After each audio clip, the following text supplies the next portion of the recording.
হামজা সমিতদের কথা শুনে এবার বড় ভীতিতে আছে সিঙ্গাপুর। বাংলাদেশকে নিয়ে বড় দুশ্চিন্তায় পড়েছে এশিয়ার অন্যতম শক্তিশালী দেশটা। 10 জুন ম্যাচের পূর্বে তাই নিয়েছে নতুন পরিকল্পনা। টাইগারদের বিপক্ষে গুরুত্বপূর্ণ ম্যাচের আগে রীতিমতো তাদের হাঁটু কাঁপার মতো অবস্থা। সাথে শুনেছেন ফাহমিদুল আর কিউবার কথাও। সব মিলিয়ে বাংলাদেশের ভিত্তিতে কি এমন পরিকল্পনা নিতে যাচ্ছে সিঙ্গাপুর, সেটাই জেনে নেব রিপোর্ট।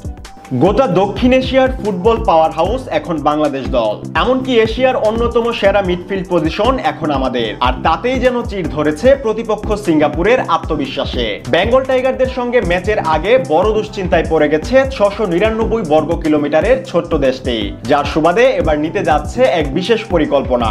10 জন স্বাগতিকদের হারাতে রীতিমতো মরিয়া হয়ে উঠেছে তারা। উপমহাদেশের একমাত্র ফুটবলার হিসেবে ইংলিশ প্রিমিয়ার লিগে খেলেন হামজা দেওয়ান চৌধুরী। তার আগমনে রাতারাতি পাল্টাতে শুরু করেছে সবকিছু। তার মতো একজন বিশ্বমানের ফুটবলারের সংযোজন নিশ্চিতভাবে বড় পাওয়া কোচ হেভিয়ের কাবরেরার। আর এতেই যেন বিশ্বমহলে বেড়ে গেছে বাংলাদেশ দলকে সমীহ করার পরিমাণ।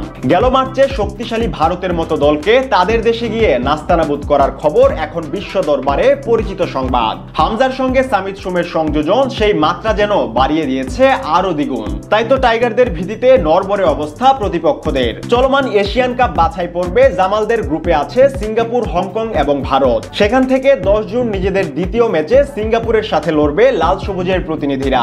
সেই ম্যাচ নিয়ে দুশ্চিন্তায় পড়েছে প্রতিপক্ষের ফুটবলাররা।